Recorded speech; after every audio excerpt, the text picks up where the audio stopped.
es más importante para usted? ¿Su reputación o su carácter? La reputación es lo que la gente piensa de nosotros, o sea, la impresión que hemos hecho en ellos. Pero el carácter es lo que realmente somos. Y es posible tener nombre de santo, pero ser inmundo. Es posible tener nombre de vivo y estar muerto. Es posible tener excelente reputación, pero tener un carácter totalmente desagradable a Dios. Lamentablemente, la mayoría estamos más preocupados por lo que la gente piensa de nosotros, nuestra reputación, que por lo que realmente somos, nuestro carácter. Este era el caso en la iglesia de Cristo en Sardis. La exhortación de Cristo para esta iglesia es bien aplicable a muchos de nosotros y es tan urgente para nosotros como lo fue para aquellos que hasta a ellos mismos habían engañado a pensar que todo estaba bien, cuando en realidad estaban en grave peligro espiritual. Yo te veo, les dice Cristo. Yo conozco tu hipocresía. Pero diferente de nosotros cuando sabemos que alguien es hipócrita, Cristo les dice que quiere ayudarles a cambiar sus vidas para que Él no tenga que castigarles por su hipocresía. La palabra de Dios declara en Apocalipsis capítulo 3, versículos 1 al 6. Escribe al ángel de la iglesia en Sardis. El que tiene los 7 espíritus de Dios y las 7 estrellas dice esto: Yo conozco tus obras, que tienes nombre de que vives y estás muerto. Sé vigilante y afirma las otras cosas que están para morir, porque no he hallado tus obras perfectas delante de Dios. Acuérdate pues de lo que has recibido y oído, y guárdalo, y arrepiéntete, pues si no velas, vendré sobre ti como ladrón, y no sabrás a qué hora vendré sobre ti. Pero tienes unas pocas personas en Sardis que no han manchado sus vestiduras, y andarán conmigo en vestiduras blancas, porque son dignas. El que venciere será vestido de vestiduras blancas, y no borraré su nombre del libro de la vida, y confesaré su nombre delante de mi Padre, y delante de sus ángeles. El que tiene oído, oiga lo que el Espíritu dice a las iglesias. ¿Qué puede hacer uno cuando se ha dejado caer en una vida fingida? ¿Hay remedio para la hipocresía? Claro está que aquel que sigue pretendiendo ser lo que no es será descubierto y avergonzado por el Señor. Pero ¿qué del alma que se siente apenada ante el escrutinio divino y quiere cambiar? En nuestro texto, aquel que nos ve presenta varios consejos prácticos que lo pueden volver al camino de la sinceridad y la realidad en Cristo Jesús. Primeramente les dice: sé vigilante. Literalmente, hágase vigilante. Empiece a tener cuidado. Desde este momento, trate de verse tal como es. Trate de ver lo que Él ve en usted. Tiene que prepararse según la realidad para su encuentro con el juez. Este día es inevitable, porque está establecido para los hombres que mueran una sola vez, y después de esto, el juicio. Hebreos 9:27. Es tiempo que dejemos de vivir en aquel mundo mitológico de sueños donde todo termina bien a pesar de todo, porque es necesario que todos nosotros comparezcamos ante el tribunal de Cristo para que cada uno reciba según lo que haya hecho mientras estaba en el cuerpo, sea bueno o sea malo. 2 Corintios 5, versículo 10. Debemos dejar de engañarnos y empezar a ver con nuestros propios ojos, oír con nuestros oídos y aceptar la verdad de nuestros pecados, la verdad del peligro en el cual nos encontramos, la verdad del juicio que viene. Pues si no velas, vendré sobre ti como ladrón, y no sabrás a qué hora vendré sobre ti. Apocalipsis 3, versículo 3. Sé vigilante. Cristo no se refiere a una vigilia ocasional organizada por la iglesia. Se refiere a una vigilia constante, personal, sincera, por la condición de nuestra propia alma. Luego el Señor le dice: afirma las otras cosas que están para morir, porque no he hallado tus obras perfectas delante de Dios. Apocalipsis 3, versículo 2. Hay que parar la degeneración espiritual antes que no haya nada de Cristo en nosotros. Una vez reconocemos nuestras debilidades, debemos empezar a activar y a hacer uso de nuestras capacidades espirituales para la gloria de Dios. Hay que dejar que Dios obre en nosotros. En todos hay algo que Dios puede usar para su gloria. Empecemos a madurar y perfeccionar nuestras buenas obras en Él. Tenemos que hacer un esfuerzo por mejorarnos. No basta reconocer que somos imperfectos. Es necesario hacer el esfuerzo, con la ayuda de Dios, de eliminar cuantas de estas imperfecciones podamos. Cristo no solamente quiere que seamos sinceros en cuanto a nuestros pecados, también quiere que seamos sinceros en nuestros esfuerzos por eliminar el pecado de nuestras vidas. No solamente quiere que reconozcamos lo poco que hacemos por Él, también quiere que hagamos más para su honra y su gloria. Enseguida, si hemos caído de la verdadera espiritualidad y el verdadero servicio cristiano, Cristo quiere que nos acordemos de dónde hemos caído. Acuérdate, pues, de lo que has recibido y oído, y guárdalo. Nosotros en Cristo Jesús hemos recibido lo mejor de esta vida y de la venidera. La gracia de Dios derramada en la vida de uno es la bendición más maravillosa que el ser humano puede gozar. Tener los pecados perdonados y así tener comunión con el Altísimo es el favor más grande que uno puede recibir. El hecho de la humillación y el sacrificio del Hijo de Dios es la demostración más dramática de amor verdadero que el mundo jamás ha visto.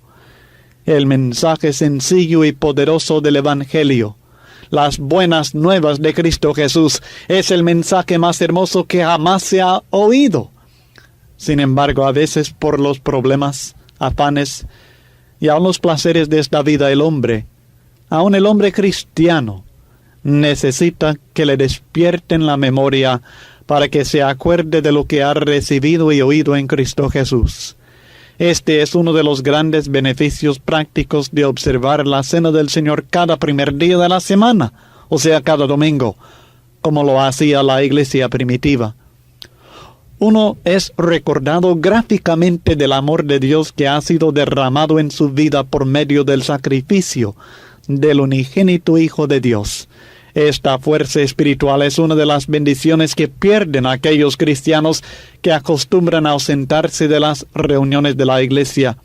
Y es pérdida más lamentable aún de aquellos que comen el pan y toman el vino sin discernir el cuerpo del Señor, sin meditar sinceramente en el significado que el sacrificio de Cristo una vez para siempre tiene para su vida personal. Acuérdate, el que se ha caído del servicio fiel a Cristo y que no es capaz de acordarse de lo bueno que fue servir al Señor con entusiasmo y celo, y de la dicha que es ser fiel hijo de Dios, está en grave peligro de veras. Lo más natural es que la memoria de nuestro amor para con el Señor en el pasado y la relación dichosa que fue nuestra con Él debe impulsarnos a la acción otra vez. Debe servir como imán que nos atrae a Cristo y nos suelta del mundo otra vez. Si hemos detenido la marcha hacia la derrota y hemos tomado el tiempo de recordar lo que habíamos recibido y oído, es tiempo de empezar a trabajar con ánimo otra vez, no de seguir lamentando la situación ni haciendo planes. A la obra ya. Hay solamente una cosa más de mucha importancia que personas no toman en cuenta a veces. Es la necesidad de arrepentirse. Acuérdate, pues, de lo que has recibido y oído, y guárdalo, y arrepiéntete, aconseja Cristo Jesús. Apocalipsis 3, versículo 3. Cuando hemos pecado, hemos ofendido personalmente a Dios. No podemos sencillamente renovar nuestras actividades cristianas como si nada hubiera pasado. Tenemos que reconocer, sentir y confesar nuestro pecado al Señor. Y esto no significa solamente un sentimiento de tristeza, sino un cambio drástico de nuestro modo de pensar y como consecuencia de nuestro modo de vivir. Este es el punto clave para salvar a un cristiano en quien se ha apagado el fuego, o una congregación entera que vive por reputación solamente, o cualquier otro discípulo de Cristo que se ha desviado del Señor. Y debemos recordar que si hemos ofendido a algún individuo o a la iglesia, debemos también buscar el reconcilio con ellos también. A veces cristianos se enfrían y se vuelven inactivos e infieles y de repente aparecen otra vez en los servicios de adoración como si nada hubiera pasado.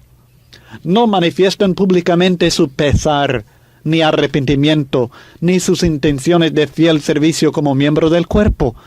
Y al rato están participando públicamente como si hubieran sido fieles todo este tiempo.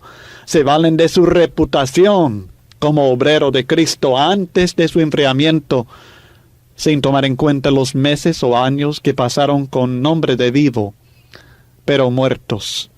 Cristo les dice: arrepiéntense. Y debemos recordar siempre que el arrepentimiento es más que la tristeza que uno siente por sus pecados. Es un verdadero cambio de actitud, un nuevo esfuerzo positivo. El fruto del arrepentimiento tiene que manifestarse en nosotros. Estas son las cosas que Dios pide de la iglesia en Sardis y de usted si se ha apagado en su servicio a Cristo.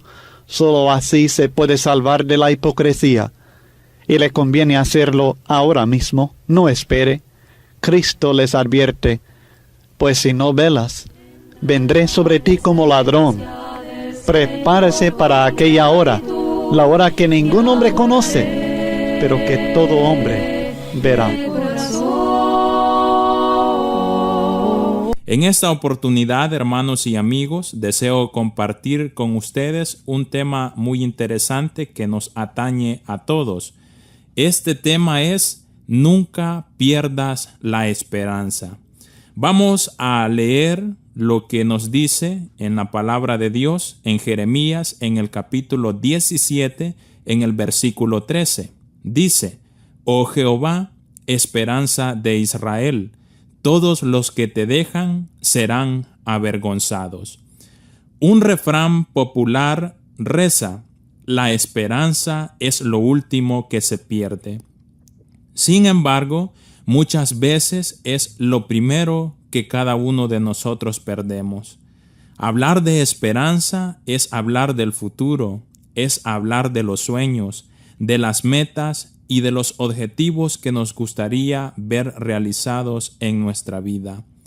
Uno de los grandes personajes de la Biblia, hablamos de Jacob, uno de los patriarcas de Israel, perdió la esperanza de ver de nuevo con vida a su hijo José. Su esperanza estaba muerta en alguien que estaba vivo. Recordemos, mientras hay vida, hay esperanza. Muchas veces nuestra esperanza muere y hay cosas que se encargan de hacerla morir. En el caso específico de Jacob, ¿qué fue lo que hizo morir su esperanza? La esperanza de él murió cuando vio la túnica manchada de sangre de su hijo José. ¿Qué cosas, estimado hermano y amigo, han hecho que muera su esperanza? ¿Cuál es la túnica ensangrentada en nuestra vida que nos ha hecho que ella muera? Jacob nunca vio a su hijo muerto, solo vio a la túnica de él. En este mundo estamos faltos de esperanza. En estos tiempos de crisis económica, de crisis financiera, crisis familiar, matrimonial, laboral y social en la cual vivimos, todos necesitamos ser inyectados con una dosis extra de esperanza. Sin ella, la vida se nos hace cuesta arriba. Muchos nos identificaremos con las siguientes preguntas. ¿Hay esperanza para mí? ¿Hay esperanza para mi matrimonio? ¿Será que a esta edad aún puedo conseguir trabajo? ¿Será que mi situación económica en algún momento va a cambiar? ¿Será que moriré con este dolor o con esta enfermedad? Son preguntas que nosotros nos hacemos muy a menudo. Pero para todos hay esperanza. Especialmente debe haber esperanza para los hijos de Dios. La palabra del Señor nos enseña que hay esperanza en nuestra vida siempre y cuando nosotros no nos apartemos de Él. Dice en Proverbios capítulo 26, versículo 12, ¿has visto hombre sabio en su propia opinión? Más esperanza hay del necio que de él. La esperanza, hermanos, amigos, está dentro de nosotros y tenemos y podemos acrecentarla, primeramente confiando en Dios y en cada una de sus promesas. Él es fiel y quiere lo mejor para nuestra vida. No vivimos por casualidad, vivimos por su propia voluntad, porque todos nosotros fuimos creados con un propósito. ¿Cuándo perdemos nosotros la esperanza? Muchas personas viven sin un propósito en esta vida. Eso hace que pierda su esperanza. Y esto trae consecuencias negativas a nuestra vida. Cuando nosotros perdemos la esperanza, perdemos entonces nuestro sueño, perdemos la visión, perdemos la ilusión también de la vida. ¿Qué podemos hacer para conservar esta esperanza? Una de las cosas importantes es cambiar la actitud y verle el lado positivo a la vida y aún a las cosas malas que nos pasan.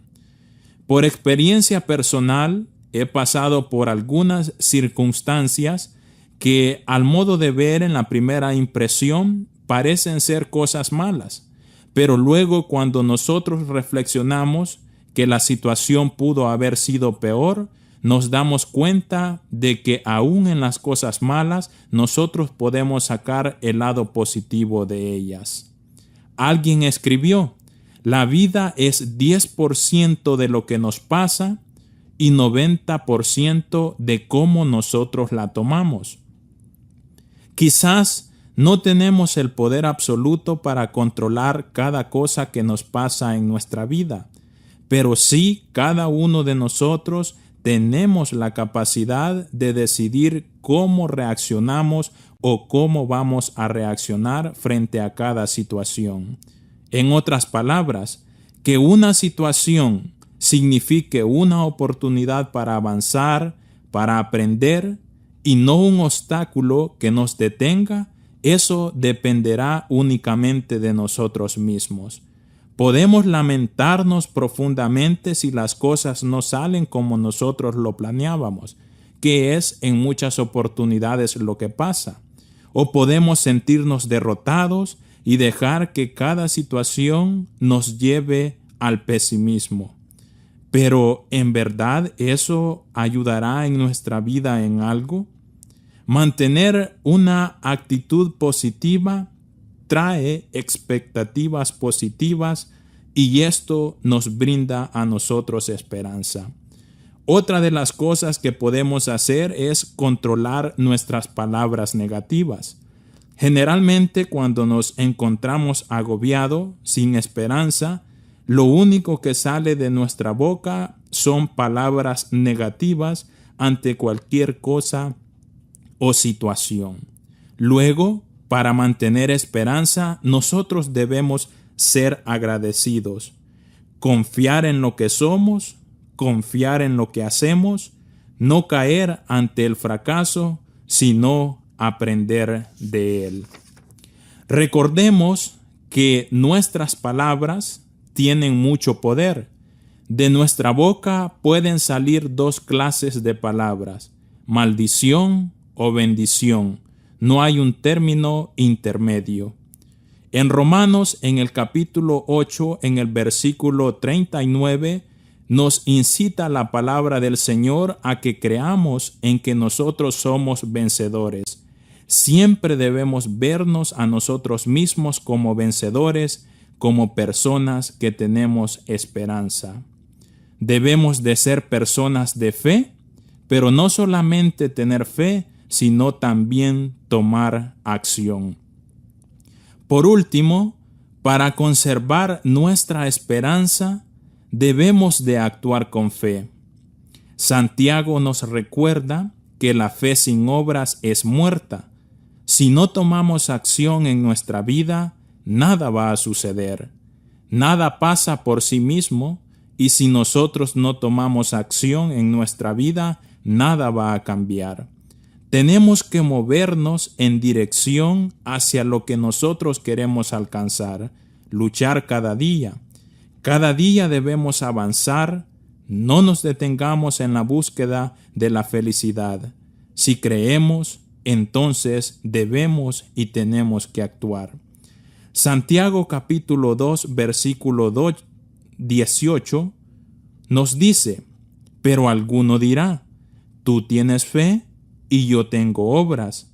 Muéstrame tu fe sin tus obras y yo te mostraré mi fe por mis obras. Recordemos que mientras estamos en esta tierra necesitamos al menos de 3 cosas: fe, esperanza, amor. Eso nos dice Primera de Corintios capítulo 13, versículo 13. Y ahora permanecen la fe, la esperanza y el amor. Estos 3, pero el mayor de ellos es el amor.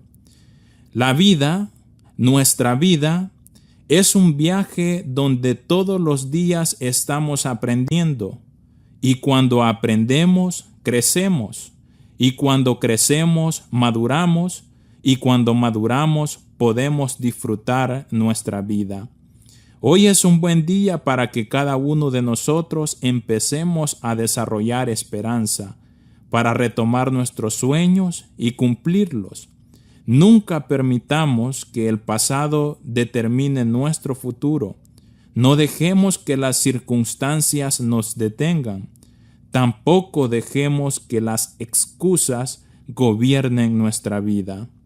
Atrevámonos a cambiar para ser mejores, a soltar el pasado y vivir el presente para de esta forma poder tener un futuro mejor.